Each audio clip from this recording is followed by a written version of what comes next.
Hey guys, it's Matt. As the YouTube channel The Critical Drinker is doing movie reviews of The Mindless, and the most recent being, I like The Critical Drinker, just making a point here, most recent being the WB series of Batgirl and how horrible it is, getting 500 and some thousand subs, hundreds of thousands of views. I'm doing movie reviews that actually reveal metaphysical truth, reveal hints as to what the nature of existence and life is all about, what we're doing here, hidden truth embedded in movies that are mostly overlooked and forgotten.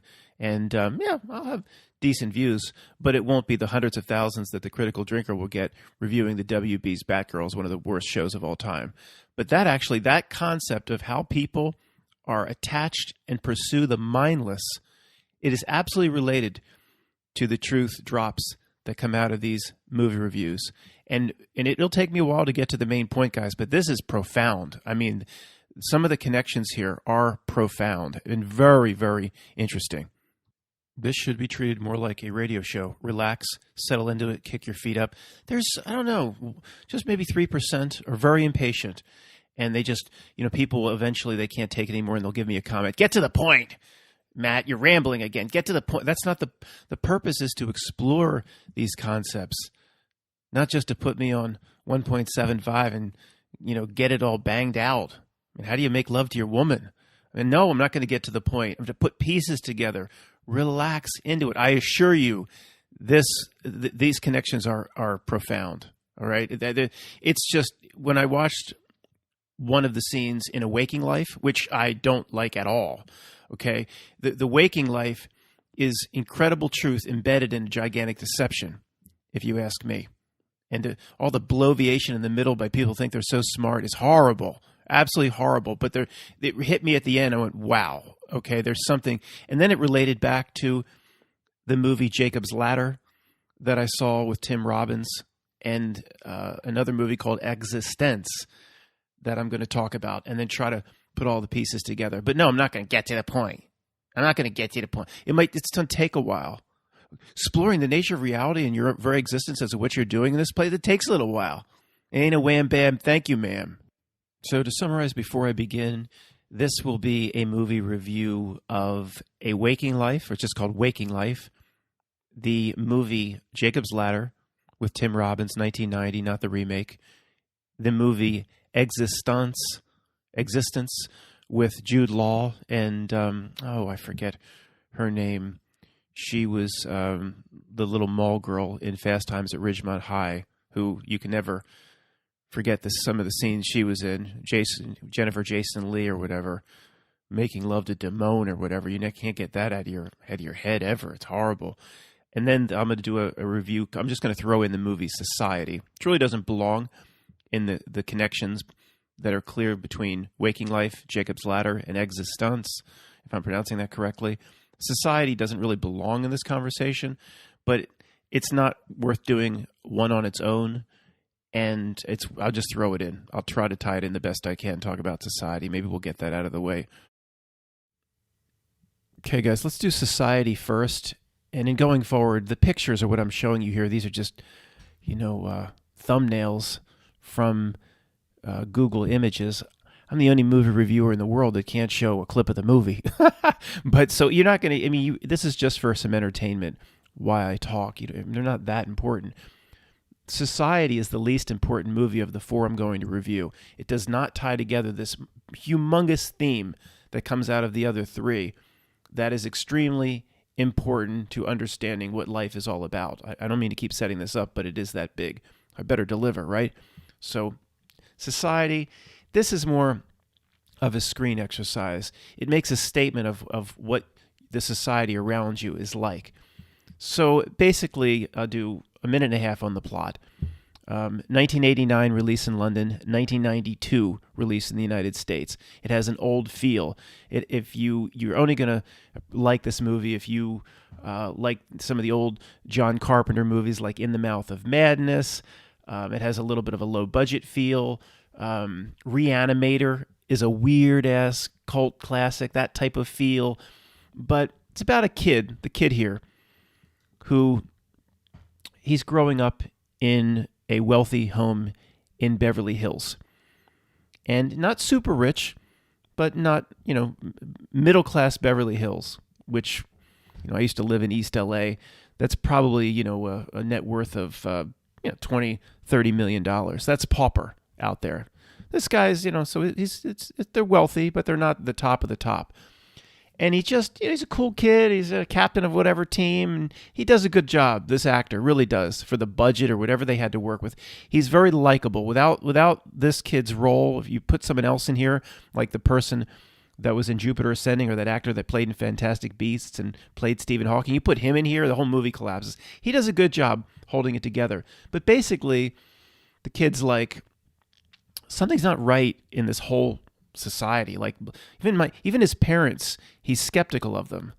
He's skeptical of like people watching him. Things aren't right in the world. He senses many of the things we sense. And basically, just to make a real long story short, his parents aren't who. It basically everybody around him in Beverly Hills is basically a different species, not even human. And I think the movie's making a statement in that regard. But even his parents aren't really his parents. They have a different face. At the end, there's this weird scene where they all kind of morph into aliens. I'll show you parts of that scene up here. That was his sister. His sister isn't who she says she is. And there's this weird scene at the end when his preacher, oh gosh, see that? I don't know if I can even show that. Look at this. Yeah, I mean, everybody at the end, there's this giant scene that's right out of Event Horizon where his mother and father, his preacher, is the guy down the street. Nobody is as they seem. And he's the only one who's not involved in all this really strange stuff. And look, the message to me, and I'm sure to you, is very clear that society is not what it seems. There's a very dark element standing in the shadows. You don't know who's going to be part of this dark element. It could be your fire chief who you've known your whole life, and he might have this completely other side. It's similar to in Da Vinci Code, where, what was her name? Sophie stumbled upon her grandfather, who she thought just was a regular nice old grandfather, but he's at the top of that secret society, and there's like an Eyes Wide Shut, weird stuff, weird masks, pentagrams. She stumbles upon him doing a weird ritual in a society. Well, this kid stumbles upon that, but nobody around him is kind of as they seem, with a few exceptions. He has a cheerleader girlfriend who isn't involved in this. And the purpose of the movie is just to get the audience to thinking that, when I have a after school meeting with the guidance counselor on behalf of my child, what is the guidance counselor really into? And they make fun of it. It's aliens. It's a different species. It's presented as a cheap horror movie. But, the message is clear. I mean, there is a dark underbelly, or as what we've talked about, a different type of incarnation where the minions are potentially or probably a different sort of incarnation than you are, more trapped to this place, not having the same spiritual ties that you do. And that is a theme that comes out of this movie. But doesn't tell you really that much about yourself. It tells you about a hidden nature of society that's likely all around you. Well, we would see it that way. Any popcorn cruncher at the first level would just see it as a cheesy horror movie along the lines of In the Mouth of Madness or Reanimator, and would never see past the first level. That's society. Let me try to do Existenz, EXISTEN with a capital Z at the end, with Jude Law, and is it her name Jennifer Jason Leigh? Yes. Let me do this in just under 4 minutes or so, 5 at the most. It's the theme here that repeats, the important theme of layers of reality, dream within a dream. Of course, that repeats in a lot of other movies, like Inception, that I'm not going to talk about. So just for the purpose of this, it's just for the purpose of another movie carrying this theme. I'll talk mostly about that theme related to Waking Life and Jacob's Ladder. But in this movie, which society, let me just go back to society, is a lot of fun for a lot of people, but 80% of you won't be interested in it. It's dated looking. You have to like that type of movie that I talked about. This movie, same thing. 80%, won't really care for it. It has some strange scenes. 20% though would really like it. I'm not going to give away the ending. It's all about the ending. So apparently, she's a game designer. The game actually ports into your spine. You go into a reality where you don't know kind of what's real and what's not. They find themselves saying, well, wait a second, is this the real world or is this the game level? They kind of get lost. They don't know where they are. Are we still in the game or not? The game is a biohybrid. Is it saying this is where games are going? Games that will actually go beyond virtual reality to port right into your spine. You won't be able to distinguish reality from a game. And the first level, see, this is the port she uses to play the game. It's alive. It has tissue. It ports into her spine. And the first level watcher of this movie, well, to just see it like, wow, the virtual experience could become so good that we just don't know. But it's a bigger meaning related to the next two movies we'll talk about reality being a dream, illusion, Maya, and kind of being stuck in it, giving too much importance to it, not being able to do the basic things to remove yourself from the dream. The other two movies will show this is what reality is doing to us now. It's being able to come back 50,000 feet and say, this is just all BS down here. Where, my mentor in certain things, who has advised me in certain things like the different types of incarnations, Tony, would say, not Tony, my old friend, but this Tony would say, one of the main things to remember is you have the ability to walk out of this. And that absolutely relates to one of the last scenes in Waking Life. So let me just go on to that. This movie, I'm not going to give away. It's just bizarre scene after bizarre scene after bizarre scene. 20% of people would really love it, but 80% probably wouldn't. And then even if you don't really like it, the ending isn't it ties everything together, and you go, wow, that's what really happened. So it's cool, but you're not missing much if you don't see this movie. Okay, let's just put it at that. This is where it gets interesting. Talk about the movie Jacob's Ladder, Tim Robbins, 1990 release, and then talk about the movie The Waking Life, or I thought it was The Waking Life, just Waking Life, 2001. All right. Now, let me start by reading the most profound quote, or what was said in the movie Jacob's Ladder, that will get just everybody thinking. It's very interesting the way this is presented. I'm not sure many of us have thought about it this way. It's Tim Robbins, chiropractor in Jacob's Ladder, says to him, which is a quote actually from the 14th century Christian mystic Meister Eckhart, says to Tim Robbins, he says, "The only thing that burns in hell is the part of you that won't let go of life. The only thing that burns in hell is the part of you that won't let go of life. Your memories, your attachments. They burn them all away. But they're not punishing you," he said. "They're freeing your soul. So if you're frightened of dying and you're holding on, you'll see devils tearing your life away. But if you've made your peace, then the devils are really angels freeing you from the earth." Okay, this wraps up, or says it a little bit different way, the attachment theme that we've talked about a lot over the years, related to also why this reality, and go back to the movie Society, it creates contracts with everybody. It wants you focusing on what does a hypnotist swing the pocket watch back and forth? Look over here, make contract with me over here, be distracted by this.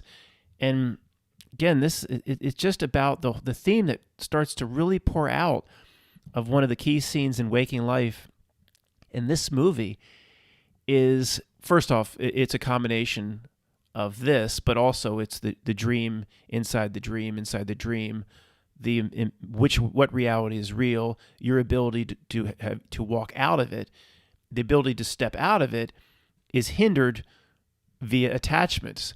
This whole reality is structured to be, in every sense, is structured to be a distraction, basically related to what's being said here. Even the megalith sites, I'm starting to believe, even the big cathedrals. I think this entire reality, from A to Z, I don't care if it's hard and you can drop it on your foot. I think the entire thing is designed to get your attention. So I'll read this one last time. It's really, the chiropractor is, remember Sal's Famous in Do the Right Thing? my favorite. Can't say anything bad about him. I'll get another you-know-what. But Sal's Famous, and he was also played Johnny Camilleri in Moonstruck, that actor.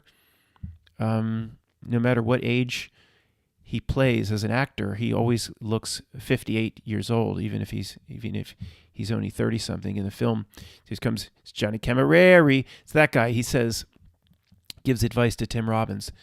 The only thing that burns in hell is the part of you that won't let go of life, your memories, your attachments. I don't like the fact that it says memories, but the hell burns them all away. So, but it's not a punishment. He says it's freeing you, cleansing you. If you don't want to go through that hell, burn them away, get rid of them now. So if you're frightened of dying, what are people doing now? My father, 2 days ago, he actually is action Jacksonated at this point. But, you have to call this number in Florida from 9 o'clock every Tuesday. Dial. Just keep dialing. Once it's so bad. Games trying to get out. And I couldn't get through, but then this guy down the street knows a clinic somewhere. They have a few extra actions, and he drives across town to get it. He didn't do anything. But that's attachment, man. That's doing... You want to talk about making contracts? That's doing everything to hold on to this world. And people will even go beyond that. I don't think Dad would club a little old lady down to get the last dose, but some people will go in terms of what they've done in life to step on others. And this is all attachments. And that's what hell is burning all that away. And related to, we'll talk about the other movies, how it's, the hell is more of like a life embedded inside a life embedded inside of a life. But Johnny Camilleri says it really well here. And I don't know. When I watched him as the chiropractor in Jacob's Ladder, half the time I saw Sal's Famous. How come there's no black people up on the wall? There's no black people up on the wall. That's from Do the Right Thing. That's not a racial thing. I'm just quoting the movie line. Very good movie, but very respected director. Can't say anything bad about him. And then the other time I kept seeing Johnny Camilleri, which is a key scene. I'll go over into the other movie in a second, guys, but a very key part of Moonstruck. And it relates to this attachment to a degree, but it's also very funny. When Rose, the old, the mother of Cher, she's trying to, why do men chase women? She's asking around, why do men chase women? It's pathetic. They get older, then they chase younger women, and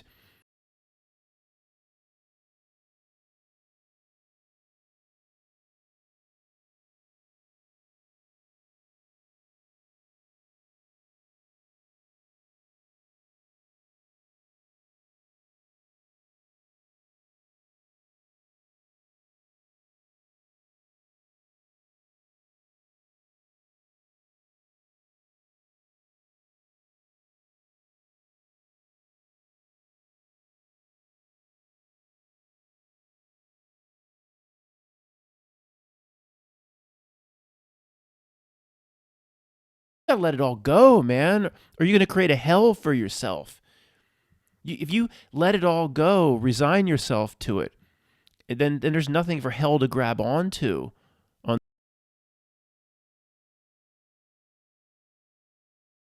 What I'm saying, you can feel it to be true in every mitochondrial, midichlorian you have in your body. Search your feelings, Luke to Darth Vader. Search your feelings, Father. You can't do this. You can't. I can feel the conflict within you. Search your feelings, Luke. You know it to be true. I am your father. Search your feelings. You know this is true. We can feel it. You have to. You attach to this place. You create your own hell now and in the afterlife. Okay, going into the analysis of Jacob's Ladder. For anybody that's just listening and not watching, don't look. I've got a test for you. Little quiz. In the movie poster here, or one of the several movie posters, there's a theme coming across in the movie poster, like a symbol or symbolism. You have any idea? I'll give you 3 guesses, but you're only going to need 1. Yeah, you got it. Covered right eye symbolism. Boy, that's rare. I haven't seen this in years. Have you guys? Yeah, we've seen it like 100,000 times a day. Oh my. Now, most of the time, movie poster, it's of course planned. It is called in. But other times it's not. It's also a reality marker. Okay, let's do the big 2. Jacob's Ladder and then Waking Life. Jacob's Ladder, 1990, Tim Robbins. All right, now, guys, it's almost impossible for me to talk about this movie without encompassing or giving away the ending. So you should turn it off right here. This movie's not right for everybody, but it's incredibly respected by those that analyze movies. Okay, there's very few movie aficionados who are not going to give a very high praise to this movie. I think it's actually better. If you see it later, it's actually better, I think, to go through all of this now, because you'll be seeing what's happening to him.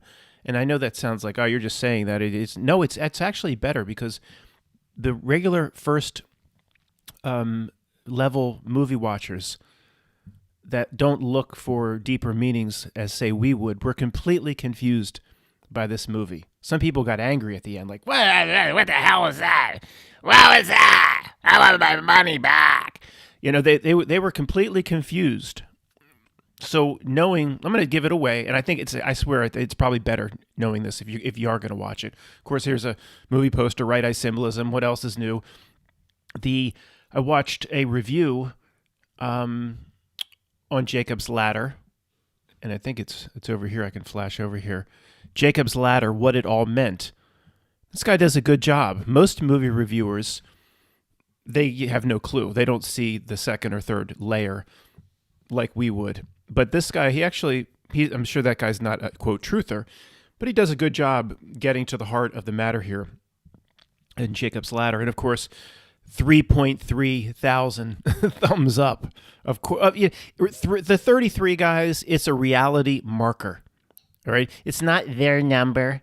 Oh, you can't use it. It's their number. What are you, a Mason? No, they understand what numbers have power. They understand occult numbers and what numbers have power.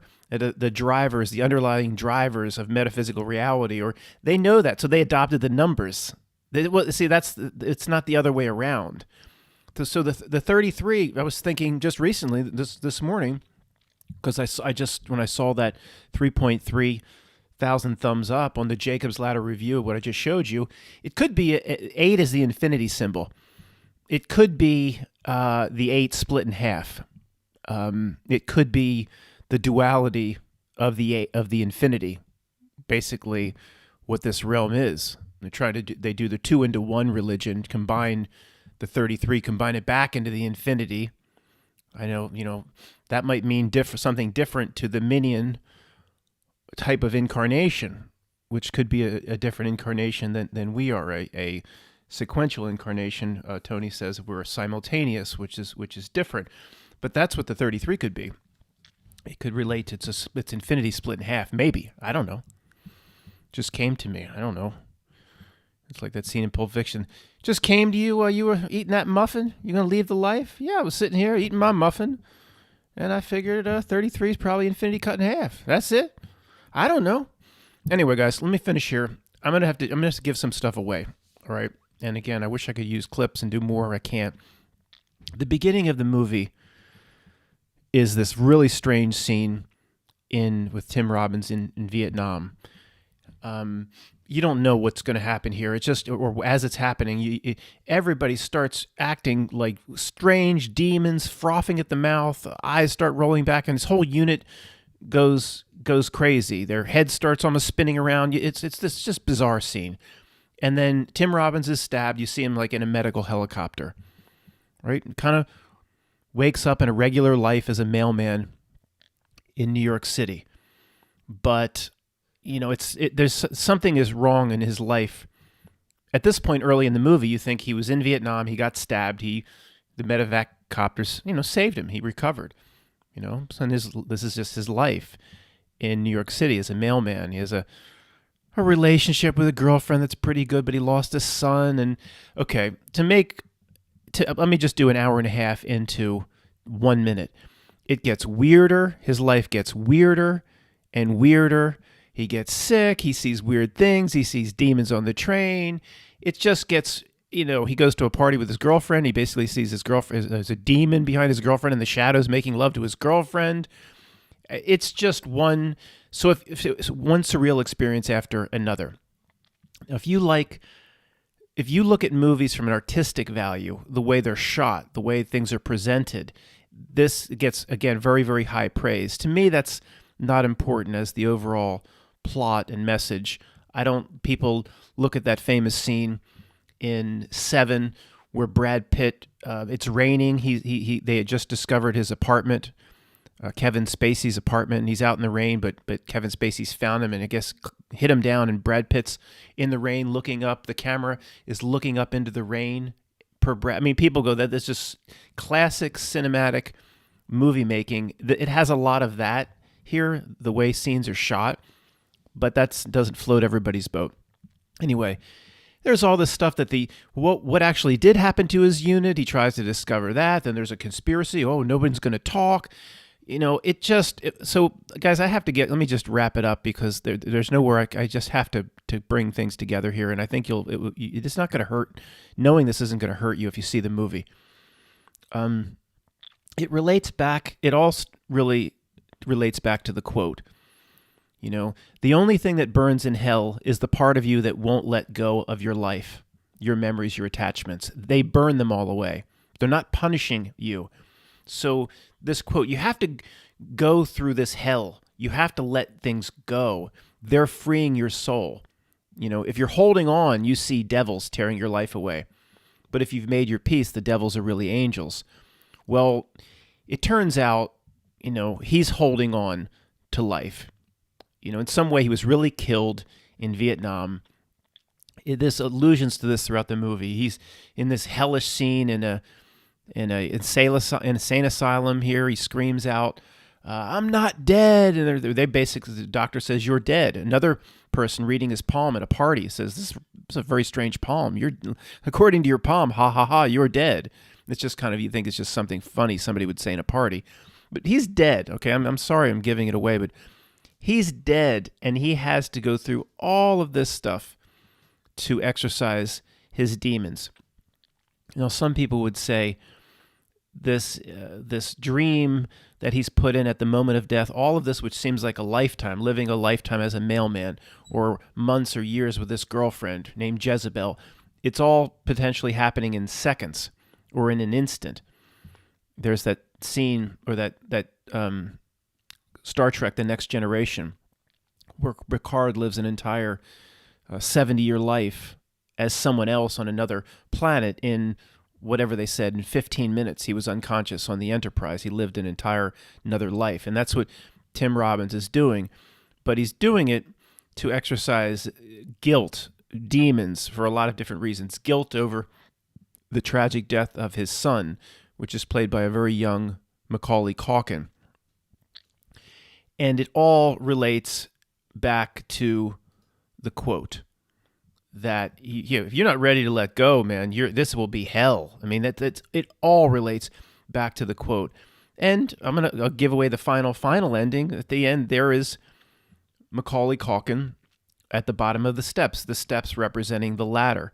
They call the drug they were given in Vietnam that made them extra aggressive, that supposedly caused what happened to that weird case with his unit, everybody acting so strange and acting like demons in the unit in Vietnam, the drug they gave them to make them more aggressive was called Jacob's Ladder or the Ladder.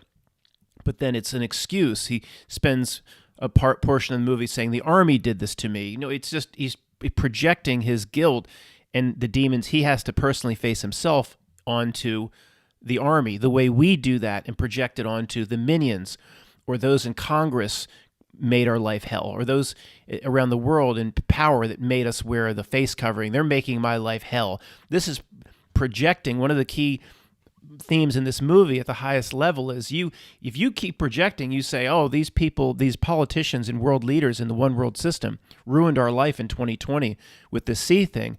This movie's saying you projected like that. Oh, you're gonna have to go through a lot of this Jacob's hell to exercise that. You can't put it on someone else. It's all on you, man. You have all the tools you need here to exercise your demons or to make them more powerful. So the whoops, I'm gonna go back there. I don't want to do that. Sorry. Here, if you probably can't see it, Macaulay Culkin was in an accident and he had died. A lot of guilt Tim Robbins had over it, but he sees the last scene in the movie. He sees Macaulay Culkin on the steps and kind of welcoming him home. And Macaulay Culkin is this little tiny kid. This is before Home Alone, and he acts like a very old soul. Tim Robbins is like the child. Macaulay Culkin comforts Tim Robbins and says, it's okay. Like, okay, Macaulay Culkin's been dead. He has the wisdom of the ages. He's an old soul. And Tim Robbins is the child. And Macaulay Culkin leads him up the steps, which is the symbolizing of Jacob's Ladder. There's a light at the top. They go off. He's exorcised his demons. And, the movie ends with the scene in Vietnam where he was stabbed. Apparently, if you're in the chronological progression of the movie, he was stabbed right at the opening scene. Then it flashes, you're still in the same spot. The doctors in Vietnam saying he's died, and look how peaceful he looks, I think one of them says.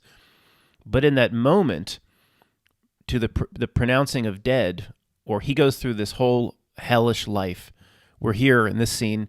I think there's a car that just comes around the scene with some like demonic driver that just tries to run him down, and he doesn't know what's going on. And then he talks to other people that were in his unit in Vietnam. It's like, are they trying to kill us? Oh, conspiracy. Look what we do. They're trying to get us. They're trying to kill us. These demons we've created in this community around the minions is a theme. And then as you think more and more paranoid about it, the demons get power, and they're given power, and they screw with you more and more and more. So Tim Roth, more of these things happen. Running for his life, a demonic creature on the train, and don't we create that for ourselves a lot of times in our community? So let's stop. By the way, and Jacob's Ladder, it's I guess it's the book of Genesis. For anybody that doesn't know, Jacob's dream.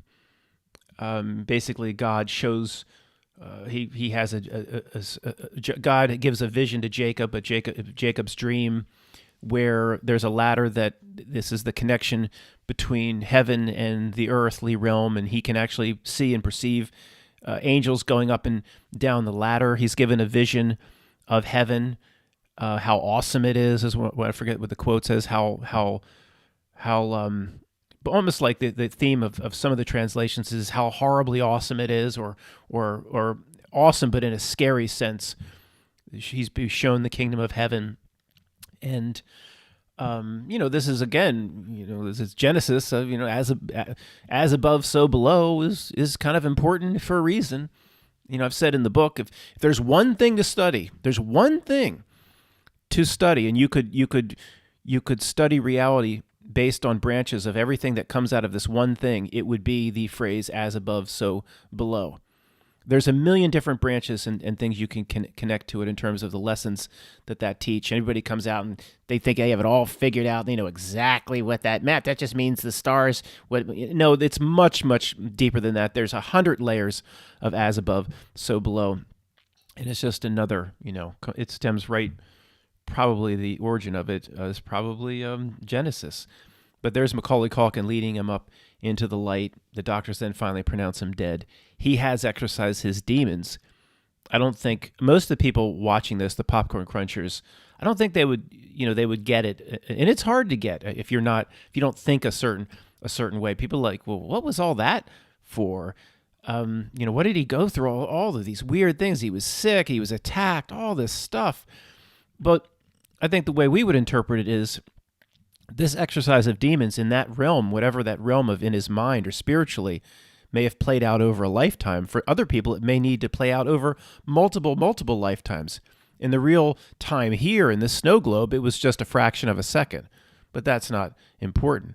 What's important is how long it took him for his own soul and spirit to play out and exercise the demons. In this movie, he was able to do it in a one lifetime, but it was a completely false lifetime. So you take away that his girlfriend, it was a creation of his mind. It wasn't really his girlfriend. He didn't really have a postal job. None of this was real. It was just an environment that was necessary for him to what seemed like a real life, exercise his demons and go through his hell. What are we doing right now? Living what we think is a completely real life and confronting a lot of demons and things that are screwing with our lives. So he's saying, oh, that's horrible what they're doing. And it's like, okay, that's a projection of myself. I need to accept it and transmute it and exercise it and get better and get to ultimately where I need to be. The demons are angels if you are willing to let them go and you're not trying to hold on and create attachment. And there is something, I don't think it's just, well, we'll talk about that some other time. Enough on this. Let me go over to Waking Life. Okay, and finally, let me do a Waking Life, then I will try to tie them all together, although, you can kind of see how they're being tied together now. Now, the first scene tied to the last scene, tied to the second to last scene, the pinball scene, and I will go through some of the dialogue of the pinball scene after the general review here. First scene tied to last scene and second to last scene, incredibly profound. If you believe that movies can embed truth drops, the truth of metaphysical reality, it's here, in my opinion. I mean, I watched it and I went, it was so bad, the middle part almost didn't make it to the end. But I went, that's it. I mean, that is one of the absolute most important things to getting out of here. Absolutely incredible. Now, the movie is horrible, in my opinion. It is annoying, obnoxious. Between the bookends here, and to me, it's done this way potentially on purpose. You have this kid here. Let me just click here. And again, you're listening. You're not missing anything here, guys. This kid is the most boring dweeb of. I mean, he doesn't say much the whole movie. He just wanders around and he talks to people, or people basically talk to him about existentialism and meaning of life and this and that. It's just a bunch of nonsense, bloviating people that think they're so smart. And some people are like, that sounds like you, Matt. Well, okay. Well, I'm doing the best I can here. I'm telling you, I'm not trying to deliver nonsense. This is nonsense. All right. You have Ethan Hawke and his girlfriend here having this conversation in bed about, it's just most people, I don't know, like 85% review. And I don't think most people would think it's so wonderful. I think the reviews on Rotten Tomatoes is faked in some kind. I mean, then he meets this guy on a train and he knows everything about life. And it's like, oh, come on. Some of the characters are just highly obnoxious, little truth drops and little things that he comes across. This guy who's like drives a cab, but it's a boat. And there's Alex Jones, I think, has a part. He's screaming about, there's little tiny truth drops, and all these. This could be the most. This Irish scientist or philosopher might be one of the most obnoxious characters ever presented in movie history. I almost had to mute the scene. It was so obnoxious, and of course the animation, they make his head go in and out, and all this weird stuff floating in the background. So the middle guys, there's some minor truth drops, first grade truth drops, like Alex Jones and some other people screaming about how the two-party system is really just two sides of the same coin. And yeah, that's first grade truth stuff. I guess that's good.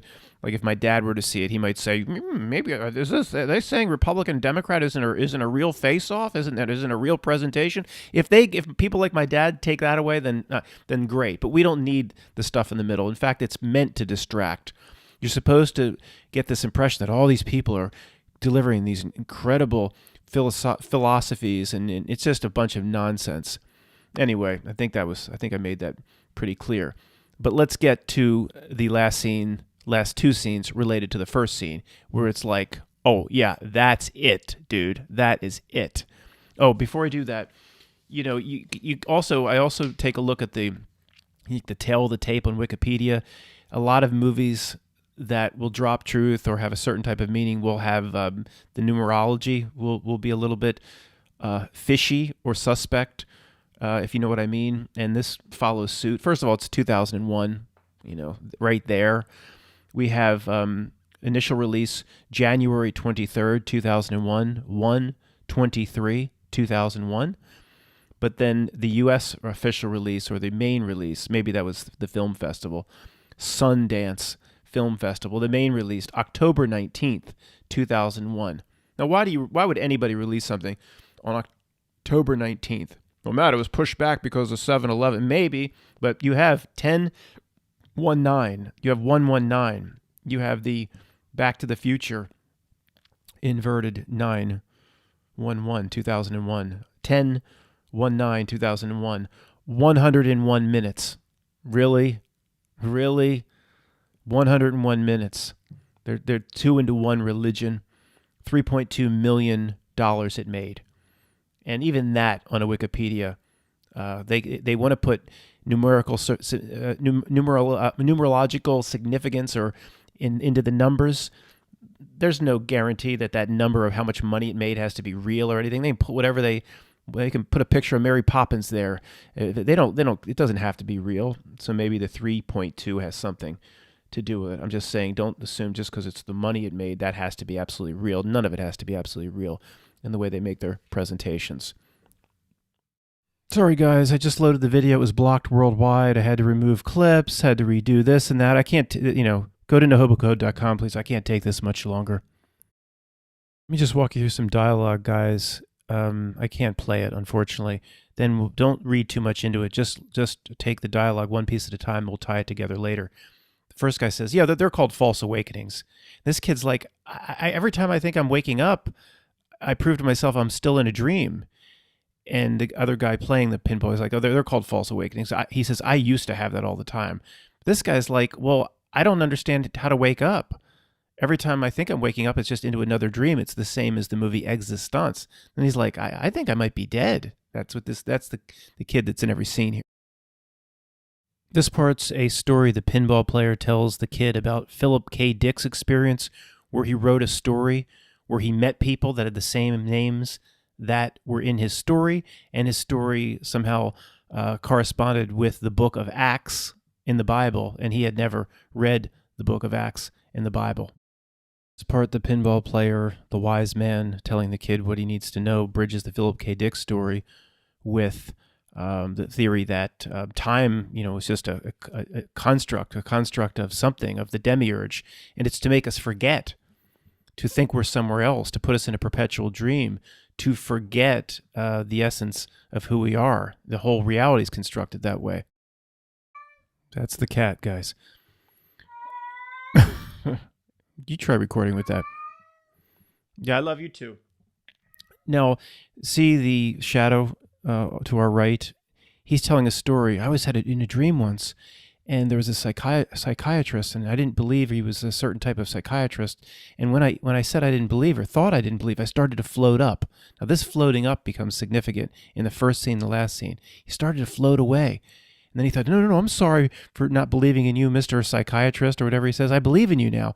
And then he started to come back down. This, remember that shadow that just floated up. That's very significant. Okay, this part is very deep. Goes on to say, no such thing as time. Everything is taking place in one instant, but at least from the perspective of the snow globe, that instant is eternal. But what is that? What is this instant? What is time as it's translated into this place? He says it's God, or time is God posing a question. The question is, do you have a lot of work to do? Are you going to continue to make attachments to this place? Are you ready to join the eternal? Are you ready to step in to the eternal. It's God posing a question. And he's saying most people in society are saying no, they're not ready. Through their every single action, by rooting to everything society offers. This is me filling in the blanks. People are saying, no, I'm not ready. So time, he's saying, or how people carry out or live through time in this snow globe is an answer, a negative answer to God's invitation. So we're saying the whole human story here in this plane of existence is a journey, a collective journey for all of us of moving, he says, from the no to the yes, moving God's invitation. Oh, no, everybody would say, oh, I'm ready to join the eternal, but through all of our actions, we're saying we're not ready for that. No, I don't want that. Oh, I like materialism. I like what's here. This is warm and comfy, this snow globe. And no one's accepting, or very, very few are accepting God's invitation.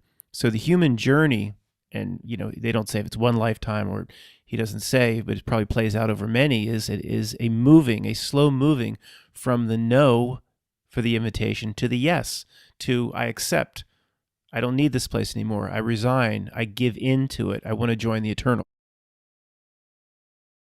This part is just weird. I don't know how to interpret this. I'll just basically tell you what was said. So the kid talking to the guru guy playing the pinball, he's like, I'm in these dreams, and then I think I'm about to wake up, and it just seems to be another dream. He's like, I'm getting concerned. I think I'm dead, or I want to wake up for real. I don't want to do this anymore. One dream becomes the next. He's like, what do you do? And the guy's like, playing the pinball. He's like, to wake up for real? He's like, I don't know. I don't really remember. I don't do that anymore. But people listening are like, well, what do the viewers like, what does that mean? He doesn't do that anymore. Like, aren't they in the same reality now? He's like, put his hands up. He's like, I don't know, man. I don't know how to do that anymore. He's like, what? So the kid, but then he goes on to say, but you're saying you really want to wake up. Then he said, well, then you should. If you really want to, you should. He's kind of saying it's up to you. And he's like, and then he alludes to the fact, he says, well, if you don't do it now, you won't be able to do it in the future. Like, you should do it because you won't be able to do it soon. And people listening are like, well, what does that mean?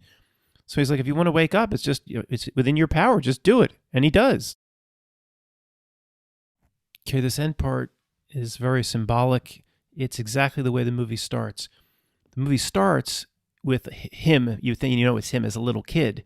He starts to float up and he grabs a hold of the car door handle. He's in the same exact place, the same car, same house. He's, I guess, returning to it as an adult. Now here as an adult, he starts to float up. As a kid, he grabs onto the door handle and holds on. He does not want to go. Remember the kid, the guru guy playing pinball said float up. He had the chance to grab that, okay? He had a chance. He does not grab it. He does not want to hold on any longer.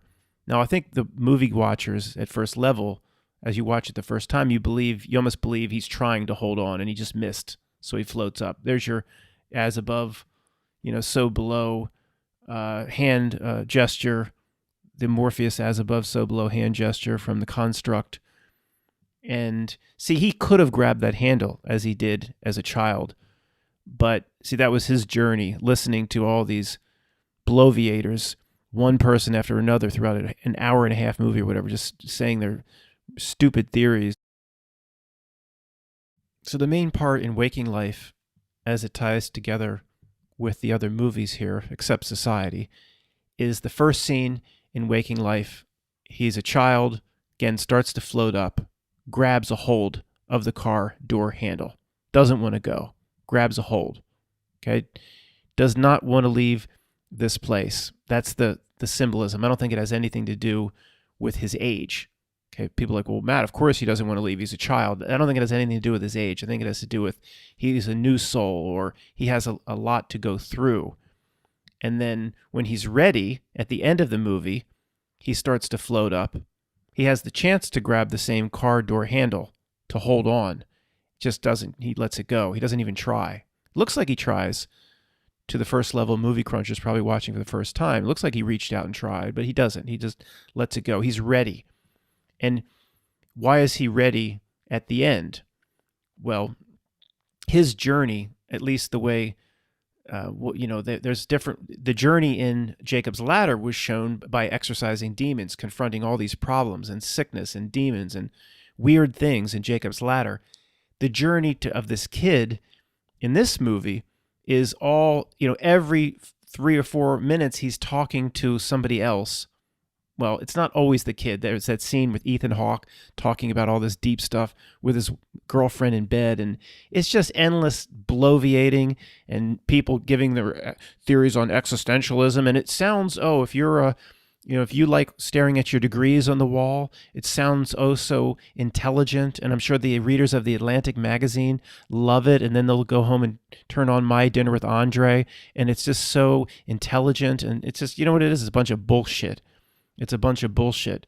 I think that's what the movie's saying. All of these people with their theories, they think they're so smart with their PhDs and their economists and Atlantic magazine subscriptions. He had to go through all the bullshit. This kid had to listen to all these people think they have it all figured out. That's what the whole middle part of the movie is. You want to rip your hair out listening to these idiots. They think they're so smart. And then that's a bullshit. The guy at the end playing pinball, he has a clue. I mean, he has it figured out. He said, "You want to wake up? Just walk out of here. It's up to you. Wake up." He's like, do it while you still can. You might not have a chance. You won't have the chance to do it at some point in the future, which is very interesting. He said that. And he finds himself back in the same situation and just says, I'm finding myself floating up. Floats up. Even the pinball player said in his dream or whatever, he didn't believe, I don't know why they use psychiatrist or something. He says, I didn't believe in this psychiatrist. And maybe it's just related to the mind or something. I don't know exactly what's being said there. It doesn't matter. And he started to float up. He didn't believe in the world. He was ready. He started to float up. And he's like, I don't want to float up. I want to root to this place again. He's like, I believe in you. I believe in you. I believe in you. And then he started to come down. So the floating up, see, to people that aren't ready, the floating up is not a good thing. They just try to grab the car door handle. They want to root. It's rooting to this world. It's making contract with this world. It's getting the praise people need from this world. And look what society told me, how successful I am, looking to society's metrics to determine how much of a success someone's been, and looking down at your coat and all the medals it's pinned on it, and a golfer got his green jacket, and a running back in the NFL got his 1,000-yard rushing award. Every single medal or award that this society pins on you is like a Jacob Marley chain that pulls you down. You're never going to float up. You don't have to grab the car door handle. You're never going to float up. Where literally some guy living in a cardboard box has had enough of life, who just every day is like, I want to walk out of this reality, move into my spiritual being. They're just constantly probably ready to float up.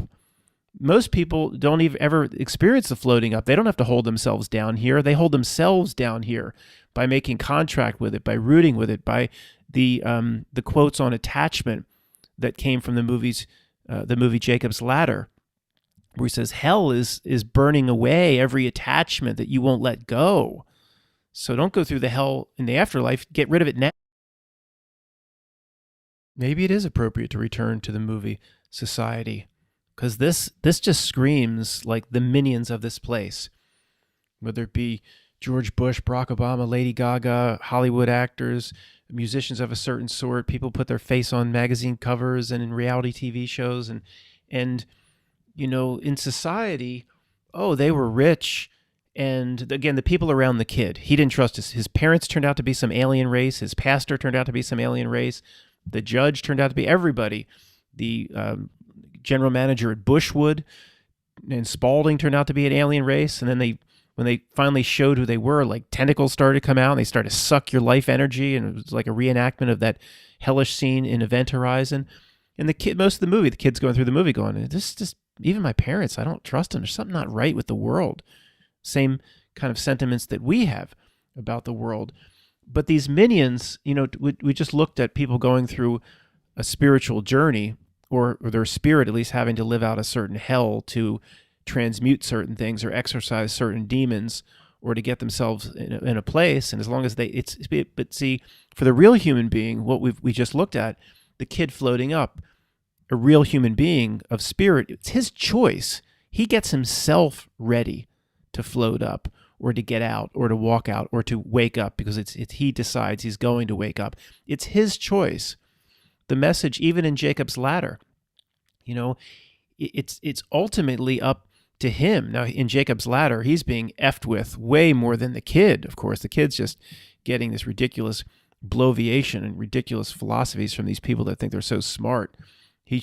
But he's really being screwed with in Jacob's Ladder. But it still was ultimately up to him to say, I'm not gonna run from this demon that's coming around the corner. I'm just gonna face it, and I'm gonna see it as a reflection of myself.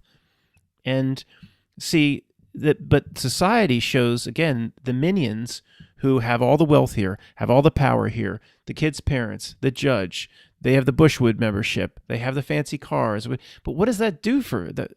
So what? So what? All they have is their little orgy parties and their ability to suck loosh, and that's what's shown in society. There's no plan to get out, to do anything, to raise themselves up, to get to a better place. It's just suck more loosh, have more parties. I mean, again, the society movie says, look how at the end they're just a pathetic bunch of sick vampiric demons that do all this grotesque stuff and their big orgy parties, and the guy bends over and it's an ass and a big head comes out of the ass. It's grotesque. And I was emailing back and forth with someone saying, why would if this is kind of do the minions really do this? No, in my opinion. Do I know? I've never been in any Eyes Wide Shut parties. I don't know. But the point was in the email back and forth, why would the minions or Hollywood want to show themselves in this light? And I don't know. It goes back to the same old first grade response of, they have to show you, and they do it in such a bizarre fashion that everybody knows it's not their true nature. When George Bush bends over and his ass shows in his dress, a big head doesn't come out of the end like they shows in society. I mean, so it's kind of like saying they go over the top where no one would believe it. Not that anybody believes they really are these creatures. I think they're in the same avatar that we are, but nobody would believe that there is this dark society, that people that run things from the shadows, and life is not what it seems, and banking is not what it seems, and the police cars at the back that says to serve and to protect. To serve and to protect who? The system itself. Everybody just assumes when they see it, it's the local community. It's to serve and to protect the system itself. Even the police officers riding around, they probably aren't even aware of what that means. That's not on as many, or it's on very few. Where in the 70s, 80s, and 90s, to serve and to protect was on everything. But they do it in such an outlandish and crazy way in these movies that, it's just a fun horror movie, and any conspiracy person that would try to find meaning in it, that's ridiculous. And that's why it's hidden in plain sight, like sleeping on King Kong's back. But ultimately it shows, so what if these minions are in their little fiefdoms now and they have power? It's, in terms of all that ever was and all that will be, it doesn't mean crap. Let them have their little cesspool. They can have it. We're not rooting to it. We're letting the car handle door go. We're floating up. We're not rooting to it. We're done. We're out of here. Guys, thanks for listening. For anybody that gave their information to nohobocode.com, I am working on what's the number one censored thing right now? What's going on now out our window? You can't really talk about it or say anything. So I'm working on an MP3, a presentation, a very serious presentation that if you'll get it, you'll be emailed it if you gave your information to nohobocode.com. It will be emailed out at the latest by, I don't know, probably by Tuesday of next week at the latest, maybe a day more. But it'll be for Aunt Ginny. It'll be for Uncle Joe. It will be, most of it you'll know. I think you'll enjoy listening to it. This is the absolute best presentation I can put together to get people thinking in a different way. It's the absolute best I can do. But conspiracy is kept at absolute minimum because it really is for it's Aunt Ginny. Here, click this link and listen to this presentation, please, or Uncle Joe, or anybody that you want to see this thing a little bit differently. Almost done writing it, and again, it's the best I can do, and I think you'll appreciate it. And whenever we get this the sign up service done, or the YouTube channel will always be here unless they remove me, of course, then that's not my doing. I'll always make videos on YouTube, but of course have to move away from YouTube because the writing is on the wall, and I've said that a million times. Everybody understands why we we can't be in a platform that doesn't gives us a list of banned words. It would be actually easier if they gave us a list of what we couldn't talk about. They just decide to just take something down. Every time I make a video now like this, it should load based on what I think they'll tolerate, but you work 6 hours on something like this. I have no idea if they'll let it load or they'll even hit me with some copy issue. Based on I've masked everything. So guys, it's just there's just no way we can put up with the platform anymore. So, but it has nothing to do with signing up. That will be in the future. Just anybody that gave their information to nohobocode.com will get the email, and there's no cost or anything. It'll be a link to an audio file that I hope you'll share, and the conspiracy and the things we talk about will be an absolute minimum, so it will be accepted, and it won't be snickered at by the people around us that just call us names, conspiracy theory, etc. I kept the conspiracy to an absolute minimum. There's so many bizarre things going on with, you have to stray into that area a little bit, but it's done in a very professional way. And I think even Aunt Ginny will pay attention to it. So guys, look for that email. I don't know, maybe by next Tuesday or so. It'll be coming. There's nothing you need to do if we already have your information. Thanks.